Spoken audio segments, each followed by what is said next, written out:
পরিবর্তনের জন্য আমরাও চাই পরিবর্তন করতে, কিন্তু সাহায্য এবং বিরোধী দল বলেন আর ওই যে আরো 6 জন ছিল তারা যেভাবে সবাইকে বিনয়ের সাথে অনুরোধ করব আমাদের দুটি সদস্য উনি ঢাকাতে থাকার কারণে আসতে পারেন না।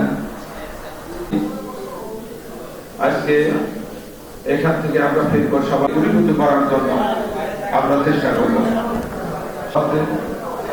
আপনাদেরকে আন্তরিক বক্তব্য পেশ করলেন মাননীয় সভাপতি অনুরোধ করছেন।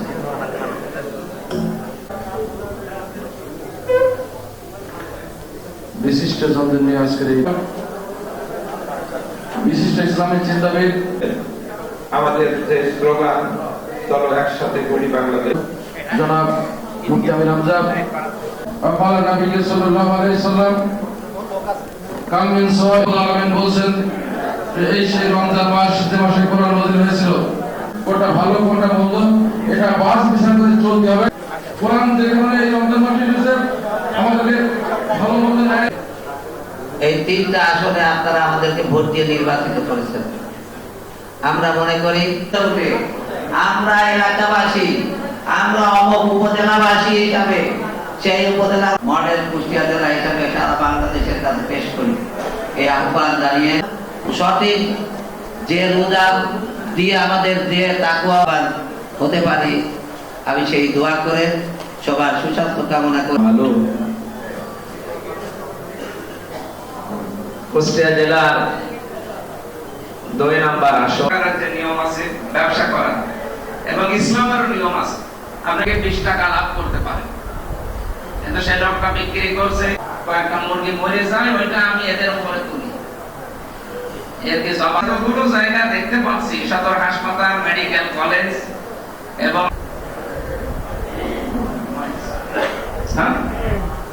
এগুলো একটা অফিসার নিজের শরীরের উপরে ব্যক্তি তার নিজেকে দিয়ে কোন সময় যেন অন্তত কোন সৃষ্টি জগতের কোন ক্ষতি না করে। রাস্তা দিয়ে যাচ্ছে, একটা গাছের পাতা টান দিয়ে ছিঁড়ে দিন না, আপনি এটা পারেন না, কারণ কাঁচা পাতা সে জিকির করছে আল্লাহ, স্মরণ করছে আল্লাহকে। আমি এই যে ছিঁড়ে ফেলে দিলে রোদে শুকিয়ে আল্লাহ জিকির বন্ধ হয়ে যাবে। নিজেও তো জিকির করে না, একটা সৃষ্টি করছে তাকে করতেও দেয় না। এটা এই সৃষ্টি জগতের উপরে অবিচার। ন্যায় বিচার আরো যে সমস্ত পর্যায়গুলো আছে, আমরা ওইগুলো এখন আর সময় নেই। আপনারা ইঙ্গিত পেলে বুঝলেন যে ন্যায় বিচার কিভাবে করা লাগে। যেখানে যেটা আছে ওখানে ওইটা সঠিকভাবে রাখার নাম হচ্ছে ন্যায় বিচার। আমাদের ব্যক্তিতে, পরিবারে, সমাজে এবং রাষ্ট্রে আমার সন্তানাদের যেভাবে প্রতিপালন করা দরকার, আমি ওই নিয়ম নীতিগুলো ফলো না করে যদি সব ছেড়ে দিয়ে একেবারে নিজের মন মতো চালায়, তাহলে পরিবার সন্তানের উপরে এটা অবিচার, ন্যায় বিচার কায়েম হয়। এরপরে যে জায়গায় দায়িত্বে আছি, বিশেষ করে সিআরএ বসা আছি আমরা যারা বাংলাদেশে 1628 জন এখন আমরা আছি। এই 1628 জন মানুষ প্রত্যেকেই তার জায়গা থেকে ন্যায় বিচার করা লাগবে, তাহলে বাংলাদেশটা অবিচার মুক্ত হবে।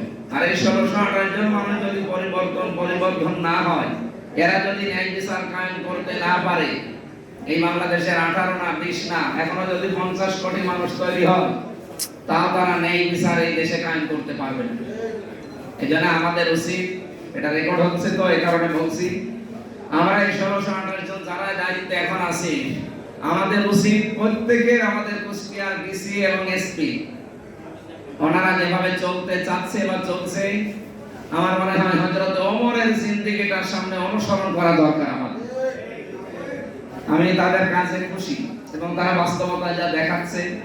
আজকে পৌরসভাতে একটা মিটিং ছিল 11টা থেকে 1টা পর্যন্ত, 1টা 10 পর্যন্ত।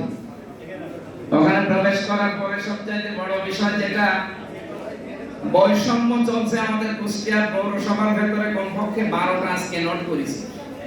তার ভেতরে অন্যতম বৈশিষ্ট্য হচ্ছে আমি থাকবো একেবারে 20 তলায়, আর একেবারে মানুষ থাকবে গাছতলায় না। এইটা সম্পদ যেগুলো আসে সরকারি এবং জনগণের যে সম্পদগুলো, এগুলো যেন সুষ্ঠুভাবে বন্টন হয়, সেই নিয়মটা পালন করা। তাই আমরা ওখানে যে চেয়ারে বসলাম, এক একটা চেয়ারের দাম কমপক্ষে আমার তো মনে হয় 50 50,000 টাকা হবে। কুষ্টিয়ার অডিটোরিয়ামের ভেতরে পৌরসভা, ওখানে কমপক্ষে চেয়ার আছে কত 70-80টা হবে। আপনি হিসাব করে বলেন তো। ডিসি সাহেব বারবার বলছিলেন যে এই যে আপনারা 12টা বৈষম্য দূর করবেন, 12টা বিষয়ের সামনে আজকে আলোচনা করবেন, তার ভেতরে এটা তো আগে দূর করা দরকার। এত দামি চেয়ার এখানে না দিয়ে, 50,000 টাকার চেয়ার না দিয়ে 2,000 টাকার চেয়ার দিলেও তো বসা যায় না? এখানে তো সারাদিন সারা রাত আমরা বসি না, সর্বোচ্চ 1-1.5 ঘন্টা 2 ঘন্টা। তো এই জায়গায় যে যারা ছিল এর আগে দায়িত্বে, তারা এই যে বৈষম্যটা তৈরি করে গেছে, এই জায়গায় তারা অবিচার করেছে। আমরা এই অবিচারগুলো রোধ করতে চাই।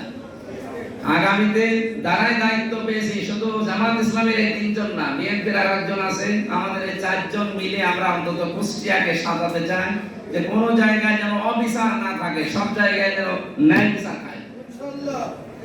প্রত্যেকটি জায়গায় যদি একটু এভাবে দেখা যায়, আমি যতটুকু এই কয়েকদিনে অন্তত দেখতে পাচ্ছি, একটু অ্যাক্টিভ হলে আর যারা দায়িত্বশীল আছে এরা যদি কথা মতো কাজ করে, সরকারি দল বিরোধী দল বলে কিছু নেই, প্রত্যেকটা জায়গায় ন্যায় বিচার কায়েম করা সম্ভব। বাজার মনিটরিং করার জন্য ডিসি সাহেবকে উনি আমাকে বলছিলেন যে আপনি সাথে গেলে একটু ভালো হয়। ওনার ওই দিন একটা জরুরি কাজ পড়ার কারণে দিল আমার সাথে এক ম্যাজিস্ট্রেটকে। কয়েকটা দোকানে যাওয়ার পর গতকাল শুনলাম যে ওই জায়গায় অলরেডি ম্যাজিস্ট্রেট রেড দিয়েছে, জরিমানা বিভিন্ন দোকানে করেছে। আজকে হঠাৎ করে আমরা যাওয়ার পরে ওরা যে পরিবর্তন হবে, ওদের সিন্ডিকেট ভাঙবে না, ওদের কোনো বোধ নেই, যেভাবে চলছে ওইভাবে চালাতে চায়। ম্যাজিস্ট্রেট আমাকে বলছে এখানে যদি এখন অ্যাকশন নেওয়া না যায়, এমন আর প্রথমে বলেছিলাম যে আজকে অন্তত অ্যাকশন নেওয়ার দরকার নেই, সতর্ক করে আমি সাথে আছি। উনি বলছে এই যে 2টা, এটা একেবারেই মানে নিয়মের একেবারে। তো আসলে একটি বিষয় চিন্তা করতে হবে, 54 বছরের পুঞ্জীভূত যত সমস্যা, সেই সমস্যা রাতারাতি বদলে যাবে এমনটা নয়। আমরা আমাদের প্রতিশ্রুতি অনুযায়ী আমরা কাজ চালিয়ে যাচ্ছি এবং আমরা বিশ্বাস করি আমরা যদি সকলকে নিয়ে কাজ করতে পারি, সকলে যদি আমাদের সহযোগিতা করে, ইনশাআল্লাহ আমরা একটি ইনসাফপূর্ণ সমাজ প্রতিষ্ঠা করব, একটি মানবিক বাংলাদেশ আমরা গড়তে পারব। আমাদের যে লক্ষ্য উদ্দেশ্য, প্রথমত আমরা দুর্নীতিমুক্ত একটি সমাজ চাই, আর দুর্নীতিমুক্ত করতে পারলে বাংলাদেশ অনেক এগিয়ে যাবে খুব স্বল্প সময়ের মধ্যে। এজন্য দৃশ্যমান হয়তো ওইভাবে এই কয়দিনে দেখা সম্ভব নয়, আমরা চেষ্টা চালিয়ে যাচ্ছি, ইনশাআল্লাহ আমরা সফল হব। আপনি যেহেতু কুষ্টিয়া 2 আসনের সংসদ সদস্য, এই 2 আসনে এখন পর্যন্ত কি কি চ্যালেঞ্জ মনে করছেন? এখানে চ্যালেঞ্জের মধ্যে বিশেষ করে একটি মাদক, এখানে চ্যালেঞ্জ আরও অনেকগুলো আছে। আমার এলাকা নদী ভাঙন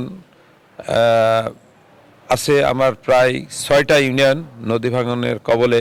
প্রতি বছরে আমার জনগণের জানমালের ক্ষতি হয়, পাশাপাশি ফসলি জমি এবং নানা ধরনের ঘরবাড়ি সেখানে নদীগর্ভে বিলীন হয়ে যাচ্ছে।